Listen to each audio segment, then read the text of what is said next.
Après sa création, l'Union européenne se trouve aujourd'hui à une croisée de chemin. Les différentes crises que l'Union européenne traverse appellent une solution politique. Face aux troubles, elle doit placer ses valeurs fondamentales au cœur de son action.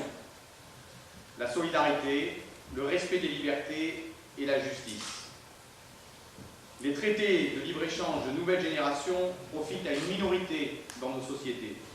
Ils contredisent les droits les plus fondamentaux et accélèrent la crise écologique au détriment des générations futures. Ces traités menacent directement notre capacité à construire une société et une vie meilleure pour chacun, une économie socialement et écologiquement durable, le droit à la reconnaissance démocratique des habitants et des habitantes, tout en préservant nos territoires comme des biens communs.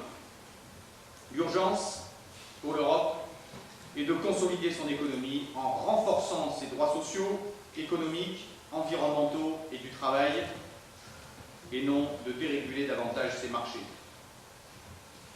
Nous, maires et représentants et représentantes élus des villes et territoires réunis à Grenoble ce 17 février 2017, aux deuxièmes rencontres pan-européennes des villes contre les accords de libre-échange, prenons acte de la ratification du CETA par le Parlement européen ce 15 février 2017, signifiant son application provisoire prochaine. Nous restons unis et déterminés dans notre décision de le combattre et exhortons les gouvernements nationaux des pays membres à ne pas ratifier le CETA. Plus que jamais, la mobilisation locale doit s'amplifier dans la phase des ratifications nationales, où les débats démocratiques peuvent être vifs et où les citoyens peuvent s'approprier concrètement le sujet, car c'est bien localement que les conséquences délétères se feront ressentir. Nous y travaillerons avec tous nos partenaires et nos communautés, et nous continuerons d'étendre le réseau des communes et des territoires engagés. C'est la reconstruction démocratique et la réinvention du lien avec les citoyens qui permet de combattre la pauvreté, qui permet de combattre la montée des idées nationalistes et xénophobes, tout comme les forces qui les portent, auxquelles l'extension du libre-échange a largement contribué. Il est temps de passer de l'opposition à la proposition. Affirmons, construisons tous les jours le monde que nous désirons. Des milliers d'alternatives sont déjà en marche tout autour de nous et dans les villes et territoires, et nous voulons amplifier la coopération entre les élus et les territoires, avec la société civile engagée, les acteurs économiques locaux, pour les développer encore, promouvoir les alternatives indispensables pour engager la transition et faire naître un monde juste et solidaire.